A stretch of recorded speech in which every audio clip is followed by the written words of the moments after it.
Everyone wants a huge discount when buying a home. Today, I'm going to show you the strategy behind getting a lowball offer accepted in the Greater Toronto Area. Wouldn't it be great if you could find opportunities just like that by targeting the right sellers where you can get a lot of money off the asking price? So I'm going to show you today how to structure a lowball offer so it doesn't get ignored. Because Toronto in 2026 is not the same market it used to be. Years ago, you could list a home on a Thursday, hold offers on a Tuesday, and get 14 bids with no conditions. That's not happening now. The market has weak spots, and the data-oriented realtors who understand those weak spots, we can get deals for clients that other people completely miss. So in this video, I'm going to break down the 4 different property types that are most receptive to lowball offers, the exact strategy to lowball without getting hung up on, the weekday move that can literally save you tens of thousands of dollars, and one bonus move most buyers are skipping that can cut your costs even after the purchase price has been agreed to. I'm Carl. My team and I have helped over 300 plus families move across the GTA. And of the 3 deals we've done so far in 2026, 2 of them we've gotten under 11% of asking. That's a significant amount of money saved. Now I'm going to share with you the strategy we use in hope that it saves you lots of money as well. And if you like this video and plan to buy in 2026, schedule a call with me in the link below. I love to hear about your plans and see how we can be of help. Now, let's start with who you should lowball, because not every seller is lowballable. Some sellers are emotionally attached, some will be stubborn, some don't need to sell. So if you lowball the wrong type of listing, you're going to be wasting your time and you're going to be risking losing out on a home that you could have actually gotten. Makes sense. But there are certain property types in Toronto that are way more receptive to low offers. And here are the 4 big ones. Number 1 is estate sales. So estate sales are often receptive because the seller isn't really the seller. It's the estate. It's family members. It's executors. And so they usually care about 2 things, and it's speed and simplicity. Usually the home is seen as a burden to them and a situation that they want to get rid of. Also, the majority of them, right, they didn't buy the property themselves or they never put money into it, so they're less emotionally attached to the number. It's free money, take it. So estate sales are terrific homes to target as a buyer.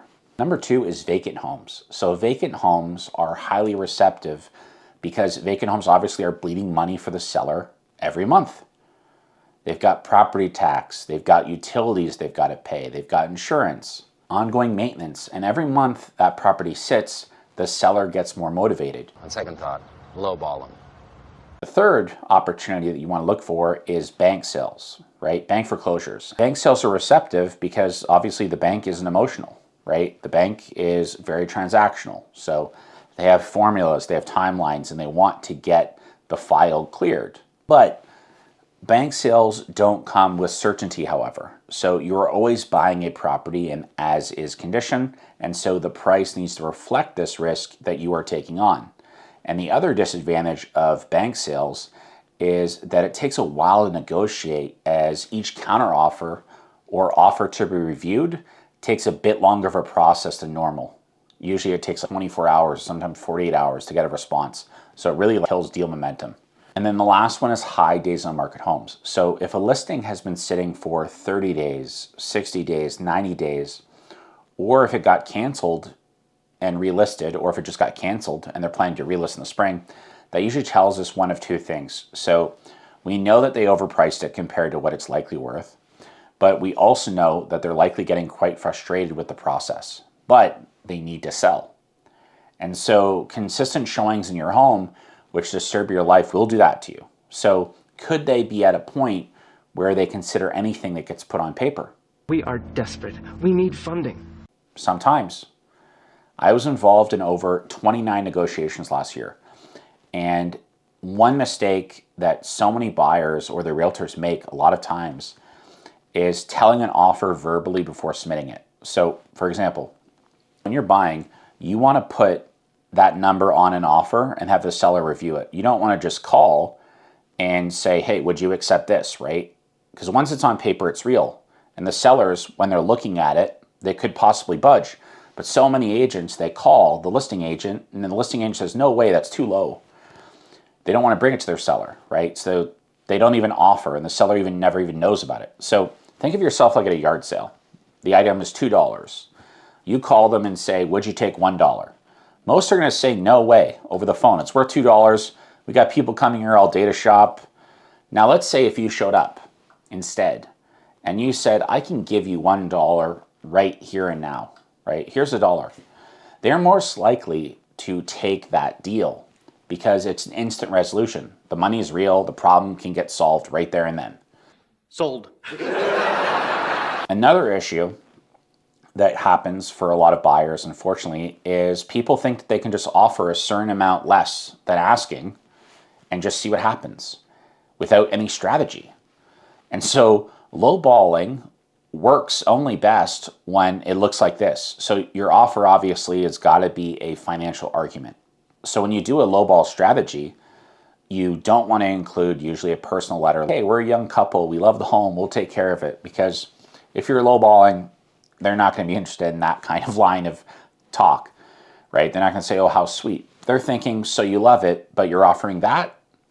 Now the difference when you are submitting a lowball offer, right? You would use a personal letter when you're facing competition to separate yourself. But if you're the only bidder and you're going very low, you need to adjust your strategy. So you need, I call it an explanation letter.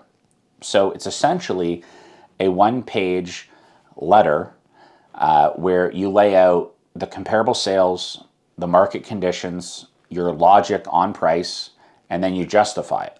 Basically, it communicates this isn't insulting, this is just the reality.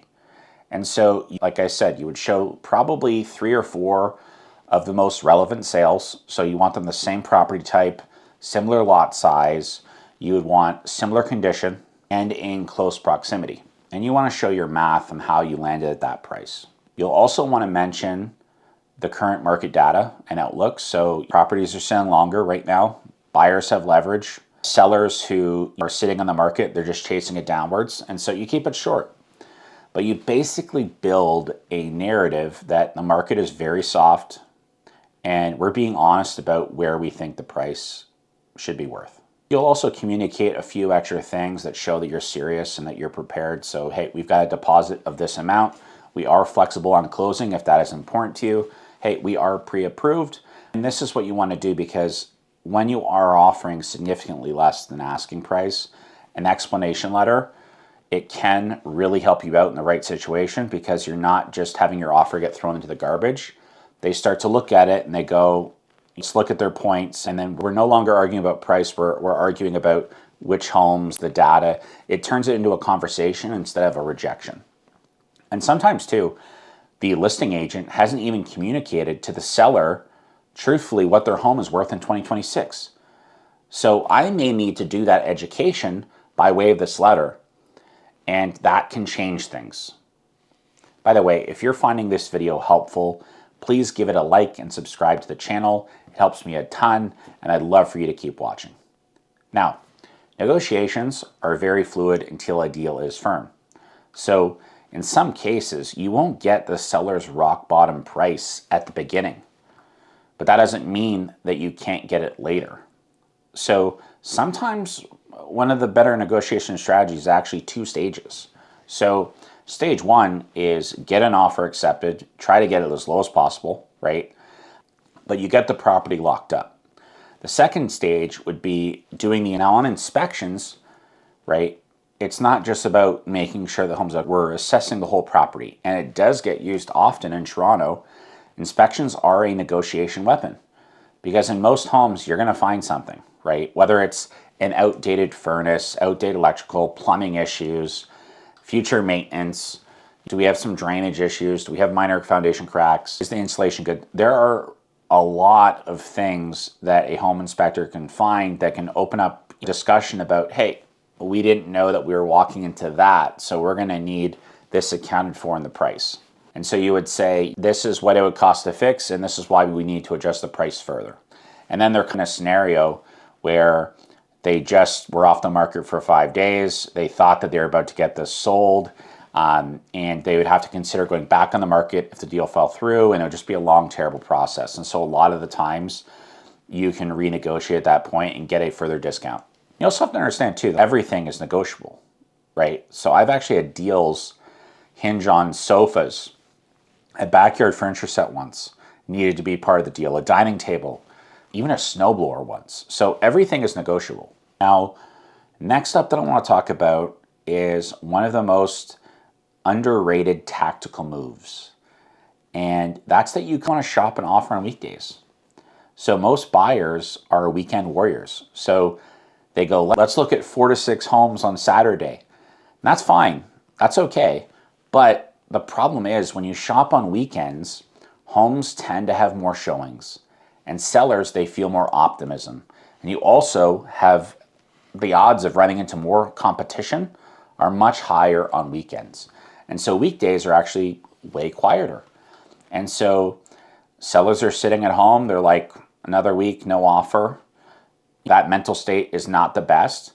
And so I literally tell clients this once we start getting serious on showings, is that might say, like, I know you only want to see homes on weekends, but if you go out during the week, it could save you $60 to $120 a month on your mortgage for 25 years. And people hear that, they're like, what?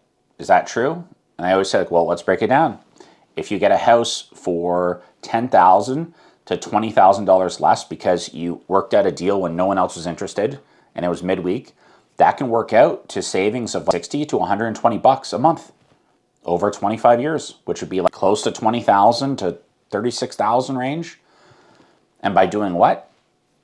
Just not seeing homes on weekends. You can go out on weekends, but go out during the weekdays as well. And that one change can literally pay, based off of those savings, could pay for yearly vacations, could go into a renovation fund, right? Or you can invest it.